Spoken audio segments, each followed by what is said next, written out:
Bonsoir à toutes et à tous. C'est le moment de nous concentrer sur la parole de Dieu, la prière, l'exhortation. Nous voulons tout simplement remettre ce moment entre les mains de Dieu. Donc, les chants, c'était Michel Bakenda par rapport aux événements, tout ce qui lui est arrivé. Donc, tout simplement, c'est des choses qui nous arrivent.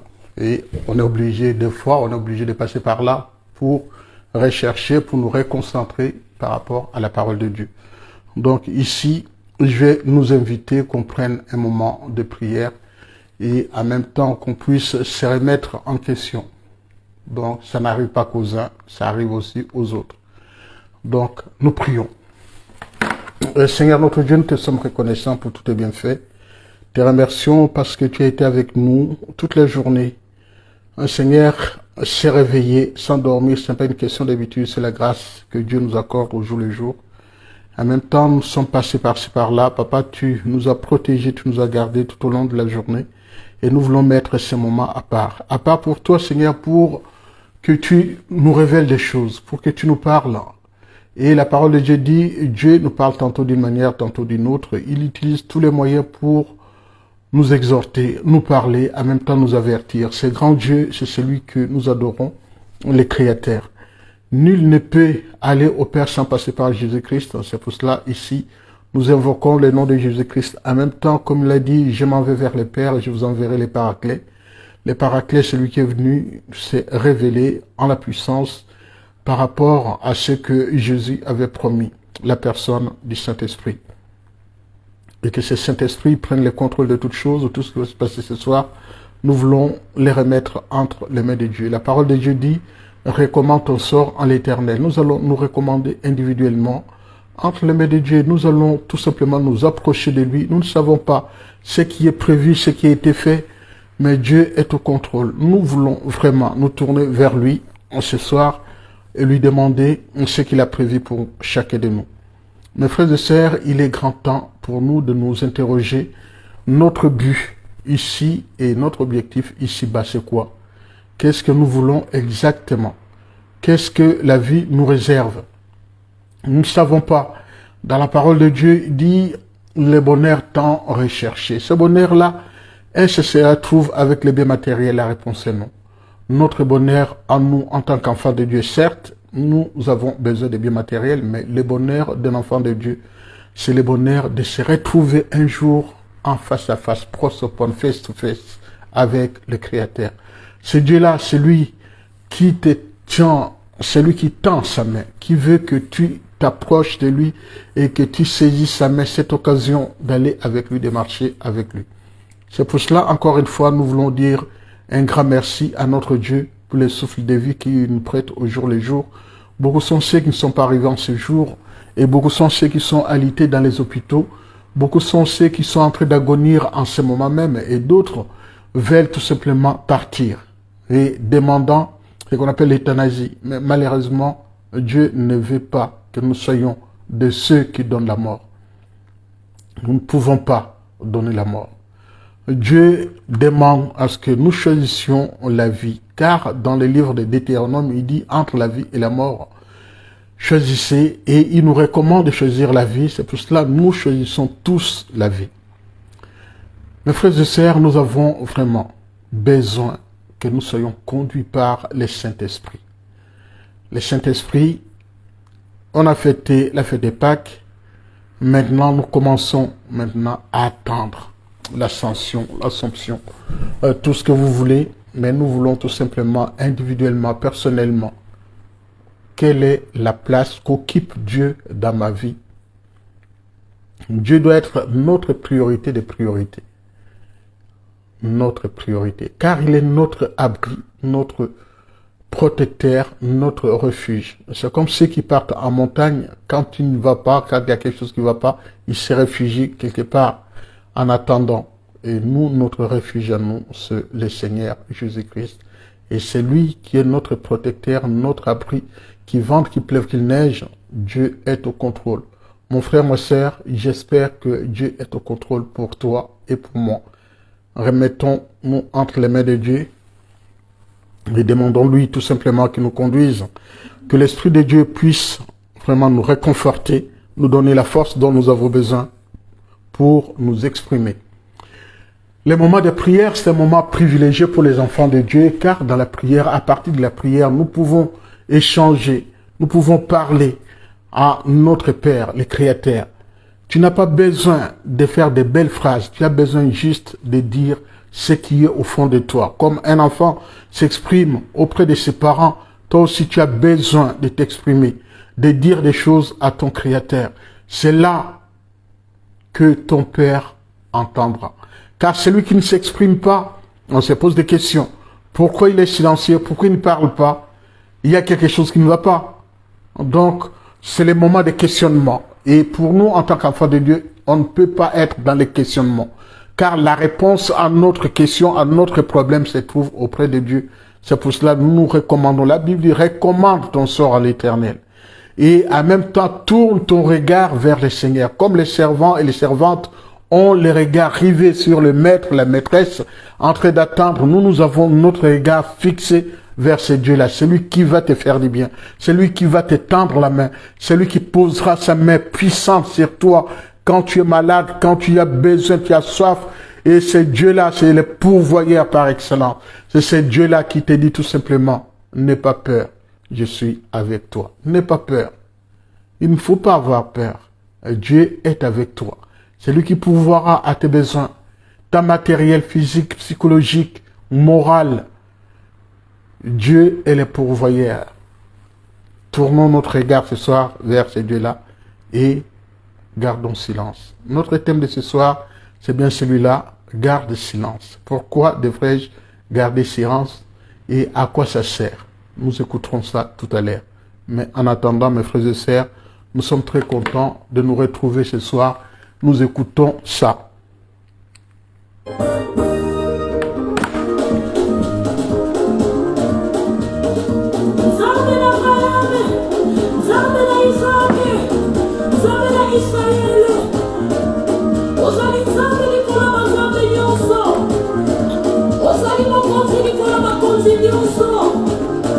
Don't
Nous partageons les directs, c'est très important. Gagnons les terrains. Gagnons les terrains, partageons les directs, c'est très important, mes frères et sœurs. Quelle que soit l'heure à laquelle tu vas suivre en différé, partage, c'est très important. Gagnons les terrains.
Voilà, les chants, c'était juste pour la gloire de notre Dieu, qu'il soit loué, qu'il soit béni, notre Dieu. Je vais faire quelque chose. J'avais promis, mais malheureusement, j'ai pas pu avoir ce que lui, il m'avait promis et ce que je devais avoir. Donc, je vais tenter quelque chose. Donc, les chants, je vais vous faire écouter. Je vais rapprocher mon micro pour que vous puissiez l'entendre. Donc, le pasteur, le berger, Chico Marfila. Donc, son chant, c'est vrai, c'est dommage que qu'on puisse pas avoir tout ça sur YouTube. Puisque moi, les chants que je fais passer, c'est sur YouTube. Donc, les chants en question, c'est Bartimée. Bartimée, c'est l'histoire de cet homme aveugle qui entend que le prince va passer par là, et Jésus va passer par là, et après, il interpelle Jésus-Christ et dit, Fils David, aie pitié de moi. Donc, aie pitié de moi, c'est ces chants-là, j'ai envie vraiment de vous faire écouter. Je vais enlever mon micro pour approcher, pour que vous puissiez l'entendre.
C'est le pasteur Chico Marfila qui est à Luanda, en Angola. C'est un frère que j'ai jamais vu, mais j'ai échangé avec lui. J'ai vu qu'il avait de beaux chants. Ces chants-là, c'est très important. Voilà, il est en train de chercher un producteur. C'est aussi une occasion pour nous aussi de lancer des frères et sœurs, ceux qui chantent, ceux qui mettent tout entre les mains de Dieu et en même temps qui essayent de nous édifier par la chanson. Donc, Bartimée. Dans ce chant-là, il a chanté avec les chantres.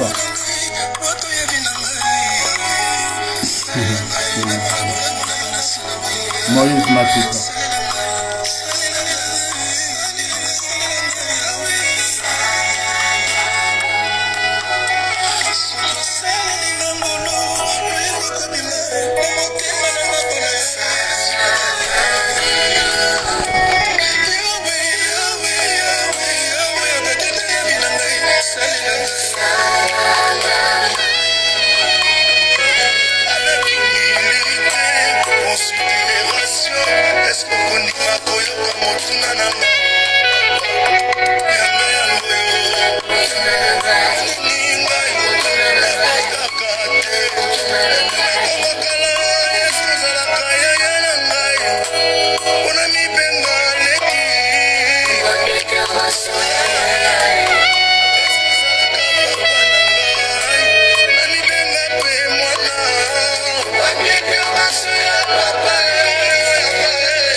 Voilà, Bartimée, Fils de David, aie pitié de moi. Donc, c'était le pasteur, le berger, donc Chico Marfila.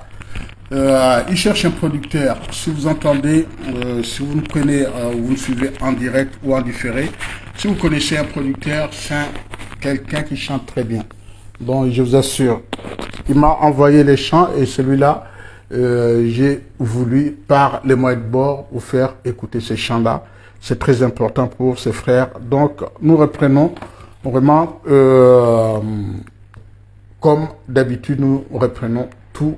Et nous allons écouter maintenant un autre chant que j'aime bien. Alors, c'est ces chants. Écoutons.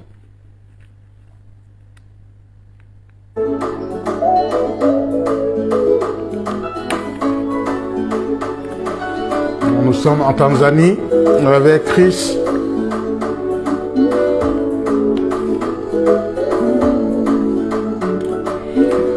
Notre thème de ce soir, c'est garde silence.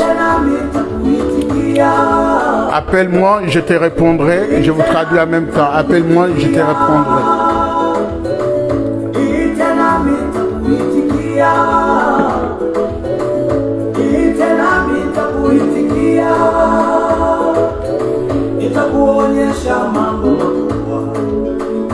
Tu verras les choses, comment ça va se passer. Un moment de difficulté,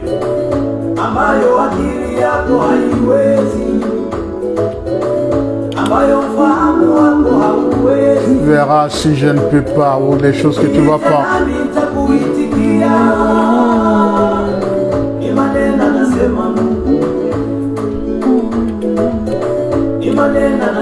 Soyez bénis, vous qui nous rejoignez, que Dieu vous bénisse.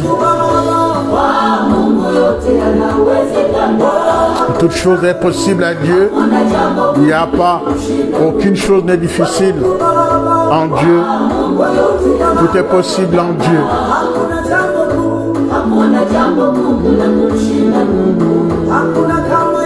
Aucune chose que Dieu ne peut pas faire.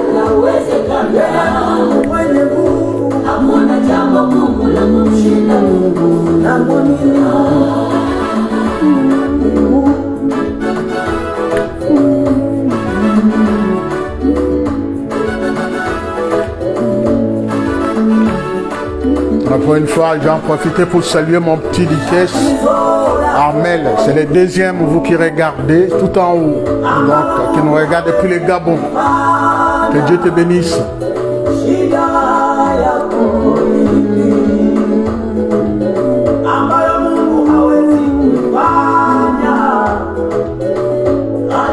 Et en dessous, c'est notre sœur qui nous regarde depuis Luanda, en Angola.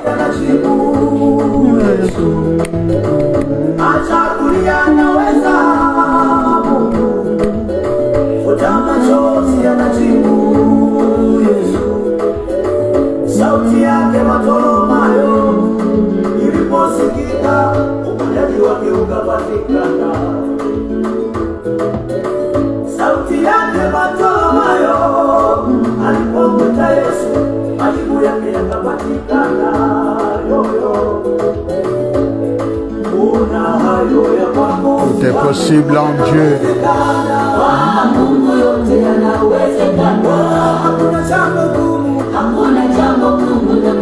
Aucune chose n'est difficile.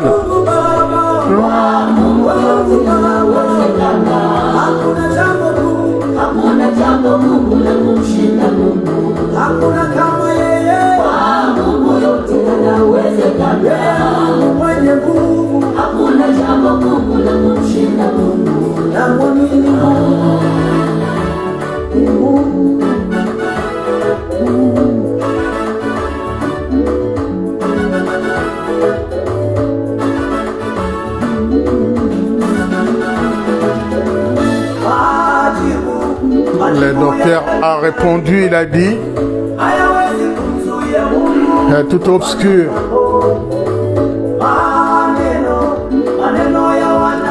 Mais la bénédiction viendra de Dieu.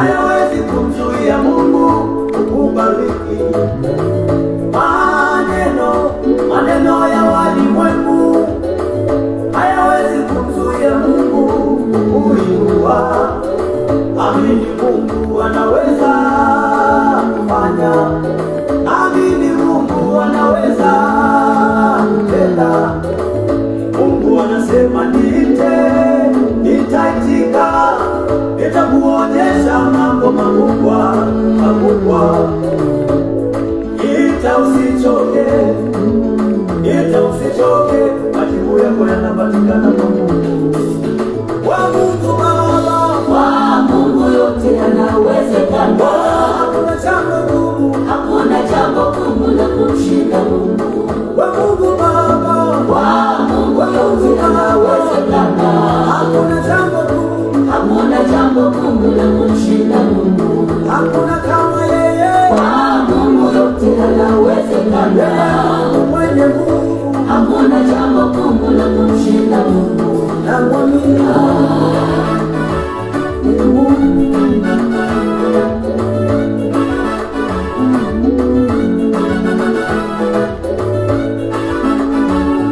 Voilà, pour nous dire tout simplement, Dieu est capable de faire au-delà de notre espérance. C'est pour cela que nous sommes très contents de continuer. Mais avant de continuer, on va lire la parole qui se trouve dans la Bible. On va cette fois-ci prendre des textes bibliques. La première des choses, on va prendre la parole de Dieu. Wow. Dans le livre d'Exode, le chapitre 14, le verset 13 à 14. Il dit, Moïse répondit au peuple, ne craignez rien, restez en place et regardez la délivrance que l'Éternel va vous accorder en ce jour. Car les Égyptiens que vous voyez aujourd'hui, vous ne les verrez plus. Gardez silence. C'est l'Éternel, votre Dieu, qui combattra à votre place, mais vous gardez silence. Gardez silence, que l'Éternel, votre Dieu. Je lis dans Deutéronome le chapitre 3 à partir du verset 21 qui dit, en ces temps-là, j'ai donné des ordres à Josué et j'ai dit, tes yeux ont vu tout ce que l'Éternel votre Dieu a fait à ces deux rois. Ainsi fera l'Éternel à tous les royaumes contre lesquels tu vas marcher. Ne les craignez point, car l'Éternel votre Dieu combattra lui-même pour vous. Donc, mes frères et sœurs, il y a trois choses qui sont soulignées ici. La première, c'est que les mots qui répètent tout le temps, c'est « ne craignez pas ». Après, restez en place. Ensuite, regardez. C'est-à-dire, ne craignez pas, c'est toute cette multitude. Ne craignez rien de toutes ces personnes que vous voyez devant vous. N'ayez pas peur de voir toutes ces personnes-là qui s'adressent à vous ou qui veulent vous combattre. Mais vous, gardez silence, tout simplement. Quand vous prenez dans le livre de Rois, à partir du chapitre 18, là, on fait beaucoup plus allusion à Josaphat. Josaphat était celui qui dirigeait des royaumes en Israël. Josaphat avait marché avec le roi Akab. Akab, c'est le mari de c'est que vous connaissez plutôt Jézabel. Jézabel, c'est elle qui a pris ou qui a usurpé le pouvoir à la place de son mari. Donc, Josaphat, ici, tout simplement, a voulu que sa femme prenne le dessus sur elle. Merci mes frères, merci mes sœurs, que Dieu vous bénisse abondamment. Donc, Josaphat voulait tout simplement marcher avec Akab en faisant alliance avec. Mais malheureusement, les choses ne se passent pas comme ça devait se passer dans la crainte de l'Éternel. Et Dieu, au départ, quand vous regardez bien, Dieu avait dit à Israël de ne pas se mélanger avec les dieux en place, les dieux païens. Comme il est écrit, notre Dieu est un Dieu jaloux. Merci ma sœur, sois bénie. Donc, Dieu étant un Dieu jaloux ne voulait pas le mélange. Il a bien dit à Israël de ne pas se mélanger avec les autres dieux. Donc ensuite ici nous voyons bien que Israël l'a fait. Et à chaque fois qu'ils allaient combattre, parce qu'il y avait des divinités étrangères, Dieu les influençait, les influait plutôt, les influait de défaite. Alors, pour remporter la victoire, il fallait que Israël revienne sur ses pas et remette Dieu à sa place. Et c'est là que Dieu combattait à leur place. C'est pour ça qu'il utilise plus le mot « n'ayez pas peur, ne craignez pas, restez en place. Ce n'est pas vous qui combattrez, mais c'est moi, l'Éternel, qui combattrai à votre place. » Mes frères et sœurs, quand on dit de garder silence, ça veut dire quoi? Garder silence, c'est une arme aussi qu'on a. C'est une arme que quelqu'un peut avoir. C'est une arme que quelqu'un peut justement, face à l'adversité, face aux personnes qui te font la guerre, face aux personnes qui veulent t'influer vraiment ou te combattre, quand tu gardes silence face aux gens qui parlent beaucoup, qui t'injurient, la réponse est le silence. De ne pas parler. C'est une arme efficace, je vous dis. C'est une arme vraiment efficace. Utilisez-le, vous verrez. Expérimentez et vous verrez comment les choses vont se passer. Effectivement, ici, quand nous parlons de la psychologie, vous savez, le silence, ça peut te rapporter la paix. Le silence, ça peut tout simplement renvoyer la tranquillité, le bonheur, la paix pour l'ennemi.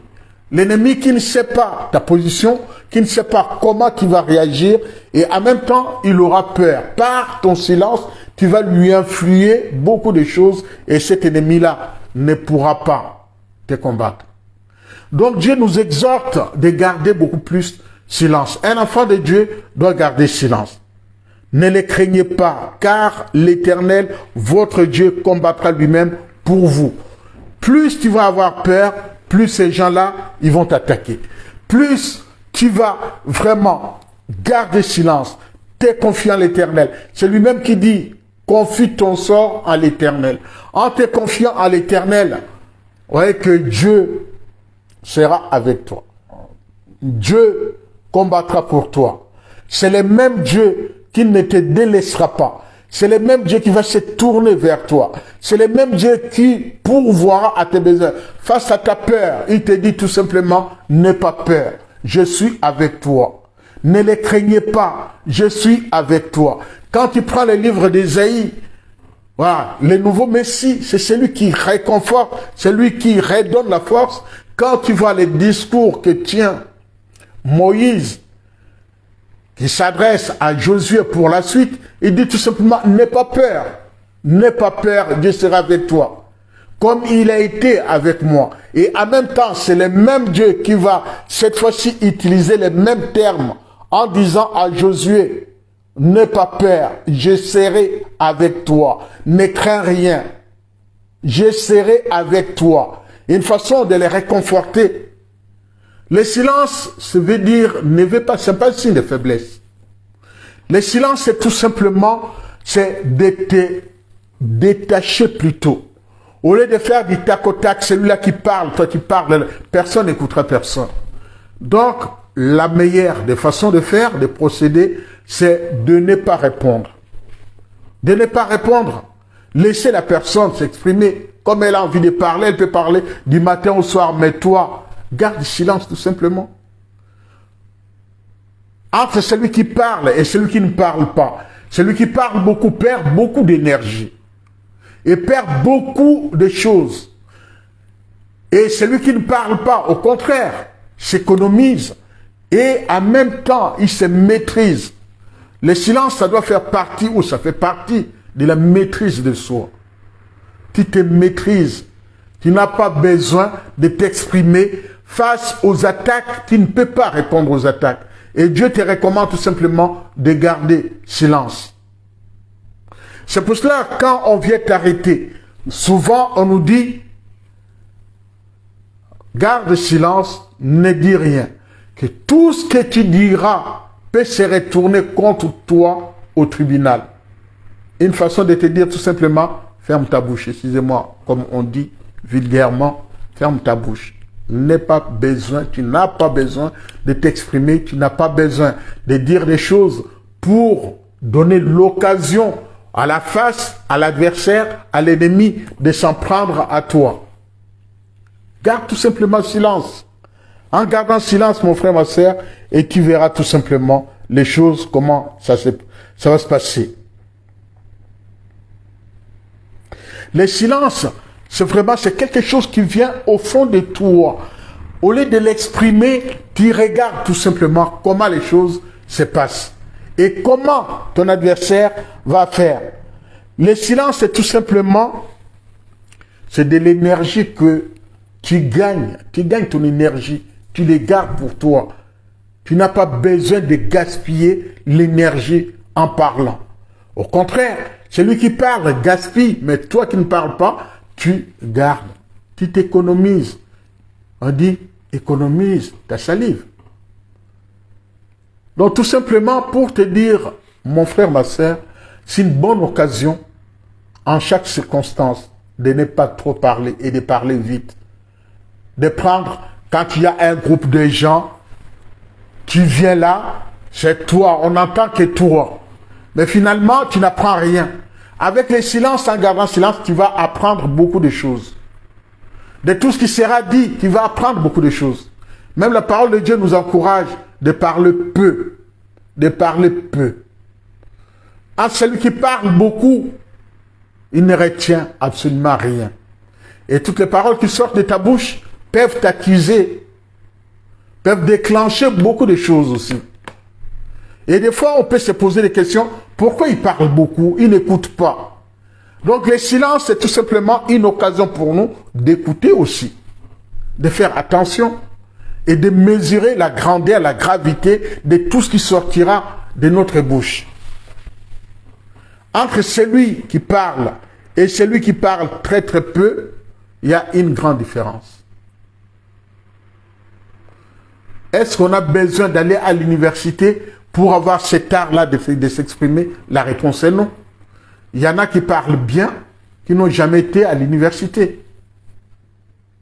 Il y en a qui parlent aussi mal, mais qui ont été à l'université, et ça renvoie à la notion de la sagesse. La sagesse, que celui qui ne l'a pas s'adresse à Dieu, celui qui donne cette sagesse-là gratuitement. C'est une occasion pour nous aussi, mes frères et sœurs, de réfléchir. De réfléchir par rapport à ce que nous dirons, par rapport à ce que tu vas dire. Garde le silence. Face à l'ennemi, face à l'adversaire, aie cette habitude-là de garder silence.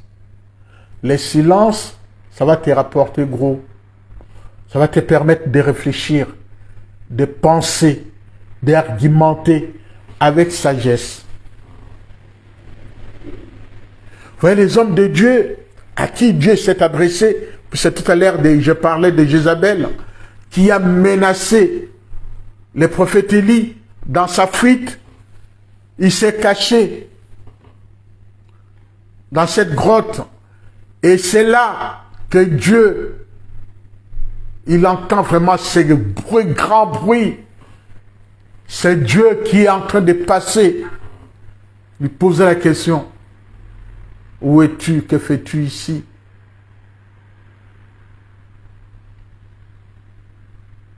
La parole de Dieu s'adresse à toi ce soir, mon frère, ma soeur. Dieu s'adresse à toi et te demande, es-tu de ceux qui parlent beaucoup, qui n'écoutent pas? Mais Dieu te recommande de parler peu, mais d'être à l'écoute. D'apprendre beaucoup de choses. Et de demander, si tu parles beaucoup, demande à Dieu de t'aider. Vraiment, de faire cet exercice-là. Cet exercice qui te fera vraiment un grand bien. Ça te fera vraiment un grand bien, mon frère, ma soeur. Il y a certaines, comme quelqu'un écrit, que certaines personnes craignent le silence. Ils supporteront mal la tranquillité d'un lieu reculé où ils utiliseront la télévision comme berceuse pour s'endormir. Ce que le silence nous réconforte à notre intériorité. Tout ce qui était enfoui, dissimulé sous le bruit de fond semble réagir. Il y a la colère, la tristesse, la frustration, les douleurs. Le silence peut nous renvoyer à nos peurs les plus ancrées. Peur de l'abandon, de la solitude. Ce face-à-face avec le silence peut être parfois inconfortable et pourtant nécessaire pour suivre l'évolution. Donc, le silence est une condition essentielle pour trouver la paix intérieure. Waouh! Pour trouver la paix intérieure, le silence peut être cet instrument-là qu'on va utiliser pour notre paix intérieure. C'est très important pour nous en tant qu'enfants de Dieu.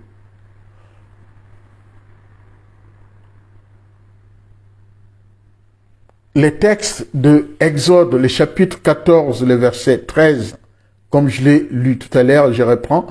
Moïse répondit au peuple, ne craignez rien, restez en place et regardez la délivrance que l'Éternel va accorder ce jour. Car les Égyptiens que vous voyez aujourd'hui, vous ne les verrez plus. L'Éternel combattra pour vous et vous gardez silence. Donc, face à l'adversaire, tu fais appel à Dieu et tu ne réagis pas. Tu le regardes. Tu regardes sa façon, comment il s'y prend. C'est à partir de ce moment-là que tu verras comment l'Éternel... Beaucoup ont expérimenté comment l'Éternel les a fait sortir de cette impasse, de cette situation, tout en gardant simplement silence. Le silence, c'est ce qui va te permettre de connaître la position de l'autre. Celui qui parle beaucoup va dire des choses, et ces choses-là, tu vas les utiliser pour l'anéantir après. Par rapport à ta réaction, entre celui qui parle beaucoup, qui menace beaucoup, et toi, tu es silencieux. À un moment donné, s'il est sage, il va se taire. Il va se poser la question de savoir quelle sera la réaction de cette personne. Quand je me taire, comment il va réagir?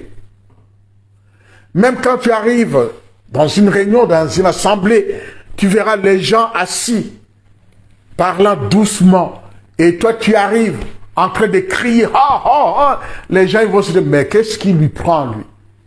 C'est comme quand on prend les transports en commun. Mes frères et sœurs africains, au téléphone. Les téléphones, c'est privé, c'est personnel. Je prenais souvent les trams.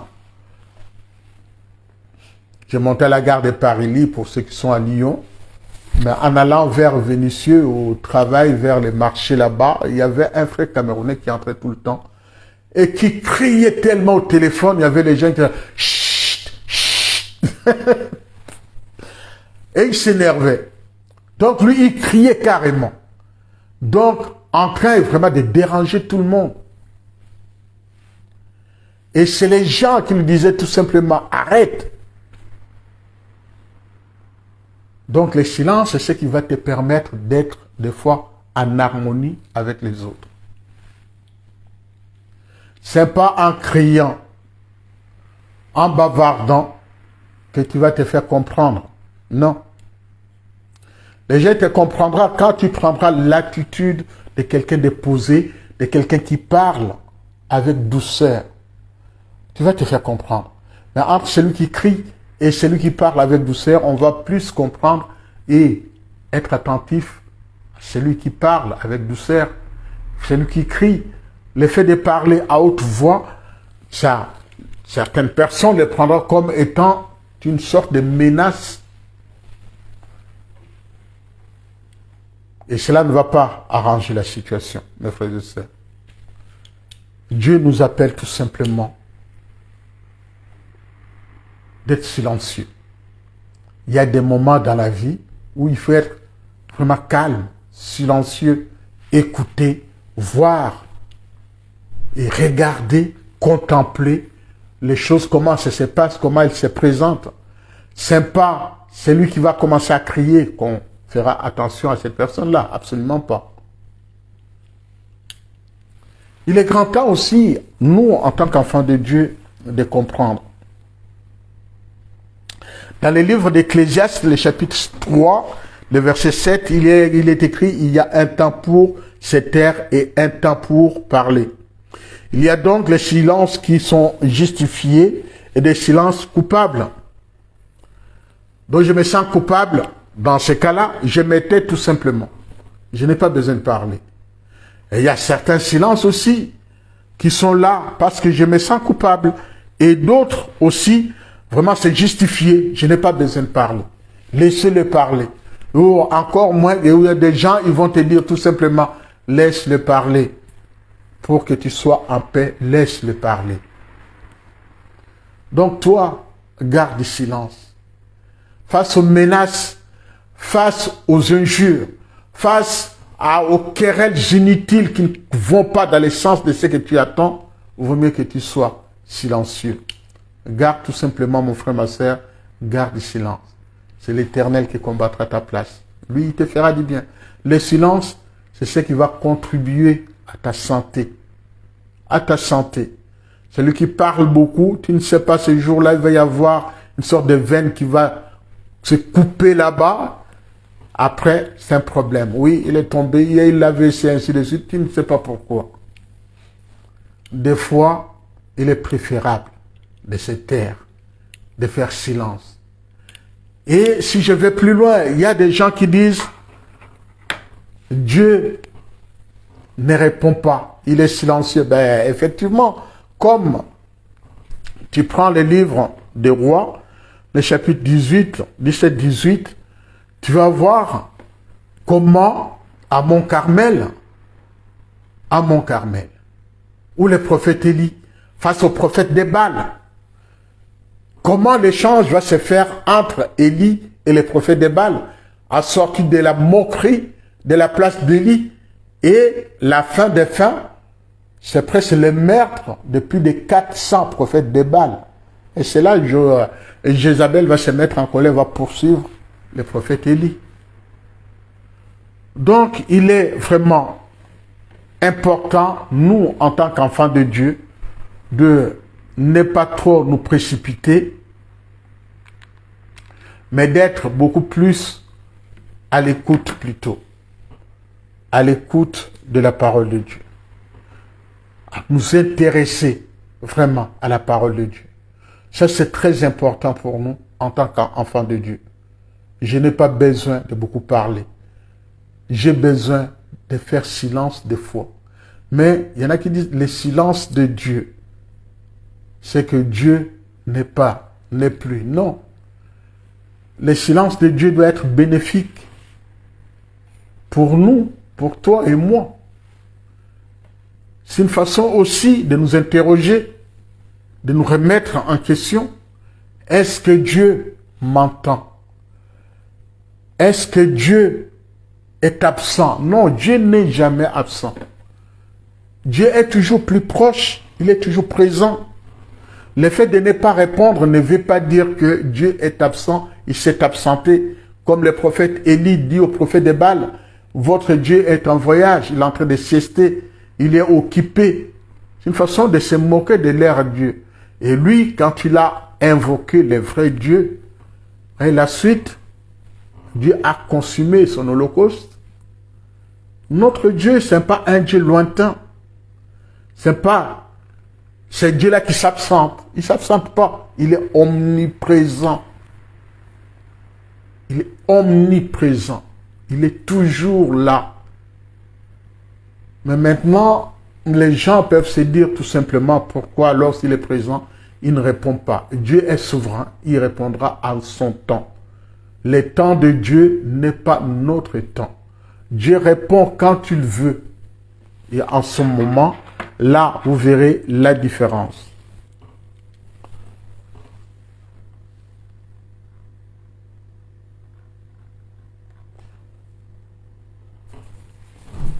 Dans Jean, chapitre 8, le verset 6. Donc ici, vous connaissez, pour ceux qui connaissent un peu la parole de Dieu, ici c'est l'histoire de cette femme adultère. Il y a un groupe d'hommes qui amènent cette femme, pour eux, vient de commettre l'adultère. Maintenant, il amène devant Jésus-Christ, le présente à Jésus, pour qu'il sanctionne, pour qu'il valide la condamnation déjà. Ils ont déjà condamné. Ils veulent que Jésus puisse valider cette condamnation-là, afin qu'il puisse lapider la femme. Que fait Jésus? A-t-il répondu à leur requête? La réponse est non. Il dit que celui qui n'a jamais péché jette la première pierre à cette femme. Après, qu'est-ce qu'il fait? Quelle est l'attitude de Jésus? Il a continué à parler? La réponse est non. Il s'est tu et il a baissé sa face. On dit qu'il commençait à écrire par terre. Dès qu'il s'est réveillé, il s'est relevé la tête, il y avait que la femme qui était en face. Et à Jésus de lui dire, où sont tes accusateurs? Ceux qui venaient pour que je valide leur condamnation afin qu'ils puissent te lapider, ils sont où? Parce que chacun avait péché. Jésus voulait aussi leur montrer, vous voyez ça, ce que je vous ai dit tout à l'heure, il y a certains silences qui confirment ou qui condamnent. Ici, Jésus ne veut pas condamner. Le silence de Jésus ici veut dire tout simplement remettre chacun devant sa responsabilité. Je n'ai pas agi. Que dit la loi de Moïse? Et moi, je ne suis pas venu pour abolir la loi de Moïse. Mais celui qui n'a jamais péché jette la première pierre à cette femme. Est-ce qu'ils l'ont jeté la pierre? Est-ce qu'ils l'ont lapidé? La réponse est non. Ils n'ont pas lapidé cette pauvre femme. Ils ne l'ont pas lapidé. Des fois, pour notre santé, pour notre bien psychologique, moral, vaut mieux être silencieux que de parler. Parler peu, écouter plus. Il y a un temps pour tout. Un temps pour parler, un temps pour se taire. Il y a un temps pour tout. Un temps pour prier, un temps pour chanter. Il y a un temps pour parler, un temps pour se taire, tout simplement. Donc, mes frères et sœurs, gardons silence. Et c'est à Moïse de dire à Israël qui avait peur. Face à la peur, des fois on crie. Mais en criant, tu perds tous les moyens.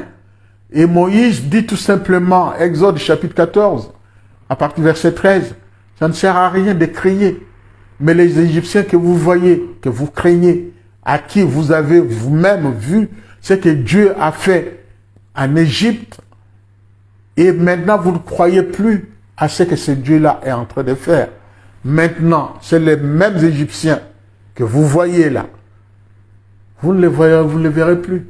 Gardez silence. Voyez maintenant comment Dieu va opérer.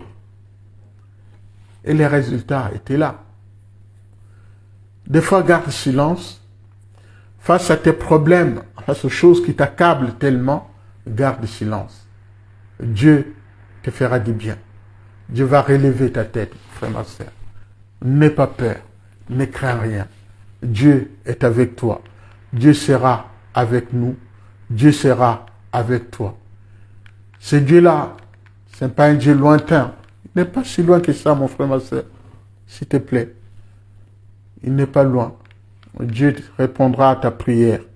Quel que soit ton problème, quel que soit ce que tu endures, quel que soit ce que nous endurons actuellement, Dieu est notre solution.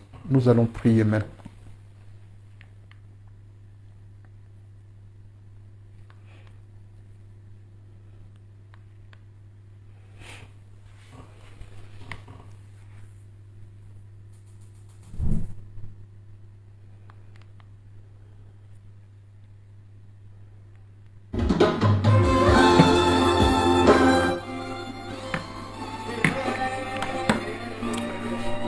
Éternel notre Dieu, nous te sommes reconnaissants pour tous tes bienfaits dans la vie de tout un chacun. Nous voulons nous remettre entre tes mains, nous venons devant toi tels que nous sommes. Nous savons, Seigneur notre Dieu, il y a certaines choses qui se passent sur la terre des hommes qui ne sont pas vraiment maîtrisables. Mais nous savons que toi, tu es au contrôle de toutes choses. Par rapport à notre comportement, notre façon d'agir, notre façon de nous comporter, notre remise en question par rapport à notre comportement tout court, notre attitude face aux problèmes, face à certaines personnes. Seigneur, tu nous appelles à faire silence, de se calmer, de se taire, tout simplement. C'est pas parce que nous sommes faibles, mais justement, c'est parce que tu as envie que nous recherchions la paix, pour que nous puissions te voir. La parole de Dieu dit, recherchez d'abord la paix. Sans cela, personne ne verra Dieu. Et en nous reconcentrant sur nous-mêmes et en nous reposant la question, en faisant notre autocritique, Seigneur, nous pouvons voir tout simplement, il est temps. Il est temps pour nous de nous taire, de ne pas trop parler. Parce que les mêmes paroles qui sortent de notre bouche, c'est les mêmes paroles qui nous condamnent. Parce que les choses qui se passent sur la terre des hommes, Seigneur, dépassent tout entendement.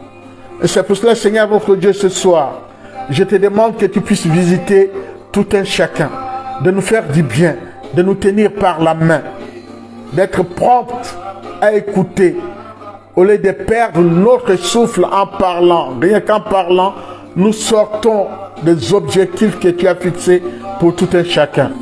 Et ici, Papa, je t'invite, je te demande que tu puisses faire quelque chose pour tes enfants. Nous avons tous besoin de toi. Ton peuple a besoin de toi. Nous nous tournons vers toi.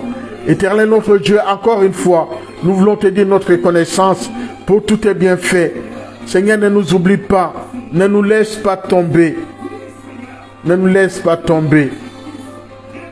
C'est toi qui dis à Josué de ne pas avoir peur, parce que tu serais avec lui, et de rester calme, blessé, silencieux, parce que Dieu va opérer des miracles dans la vie de tout un chacun. En nous adressant à toi, nous savons que c'est toi notre Père. Le Père, c'est lui qui entend les doléances des enfants. Le Père, c'est lui qui apporte la nourriture, c'est lui qui nourrit ses enfants, c'est lui qui protège toute sa famille. Et nous venons vers toi, Seigneur, tel que nous sommes, malgré nos iniquités. Je sais que tu es le Dieu de pardon.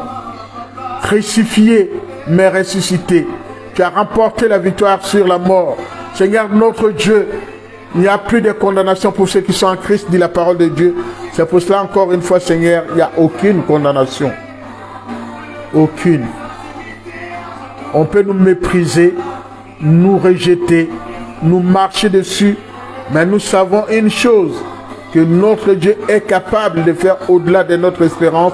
C'est pour cela que nous nous adressons à toi ce soir. Parce que tu es notre Dieu, parce que tu es notre Papa. Nous avons confiance en toi. Nous avons besoin de toi. Merci d'être avec nos progénitures, nos familles, nos frères et sœurs, tes serviteurs, tes servantes, les missionnaires qui sont partis loin de chez eux pour aller annoncer la bonne nouvelle. Seigneur notre Dieu, tu vois ô combien sont ceux qui sont morts parce qu'ils ont quitté le leur pour aller annoncer la parole. Ils sont devenus des martyrs.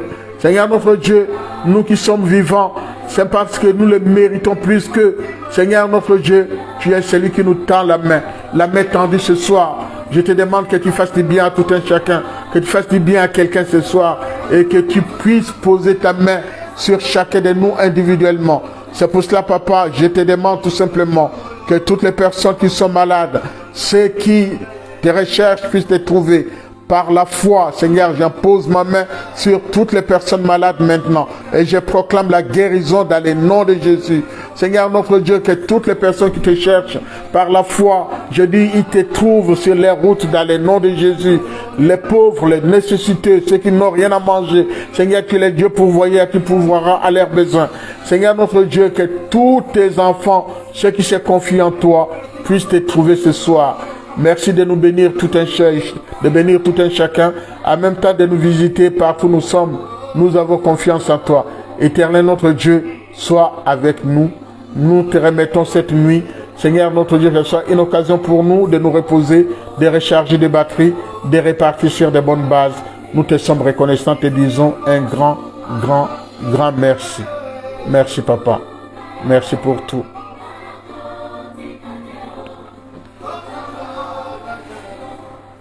Mes frères, nous arrivons à la fin de notre étude de ce soir.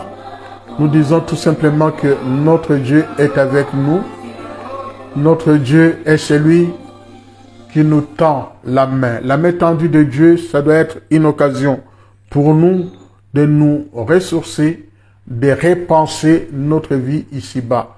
À quoi elle sert et pourquoi nous sommes sur cette terre des hommes. Merci encore une fois. Que Dieu vous bénisse. Que Dieu soit au contrôle. Que Dieu puisse nous accompagner, chacun de nous individuellement. Mes frères et sœurs, nous sommes vraiment reconnaissants à notre Dieu par rapport à tout ce qu'il fait dans la vie de tout un chacun. Dieu soit loué et que Dieu vous bénisse dans vos entreprises. Que Dieu vous accompagne. qu'il soit tout simplement la source de la bénédiction pour ses enfants. Faites du bien autour de vous, regardez-vous, et en même temps, il y a beaucoup de gens qui sont là, qui ne savent comment s'y prendre. Mais Dieu vous met sur leur chemin, sur leur route, pour que vous puissiez vraiment les aider. L'amour est une personne. Que Dieu vous bénisse.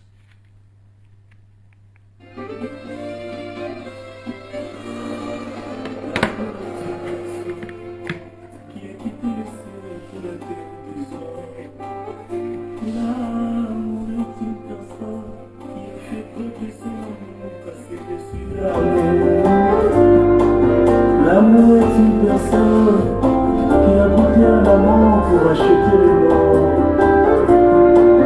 L'amour est une personne qui a quitté le ciel pour sauver les hommes.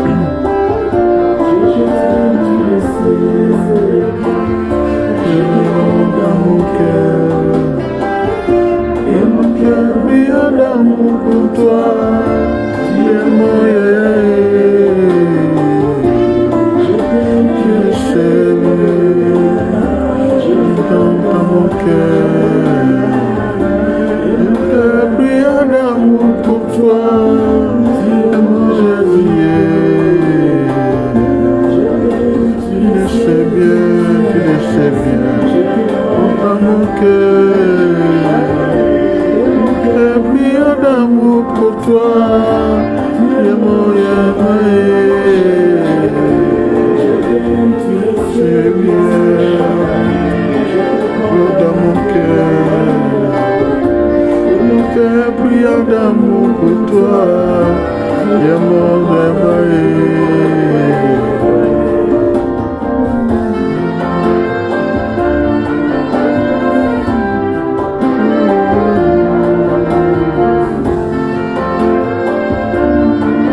Merci pour ta visitation.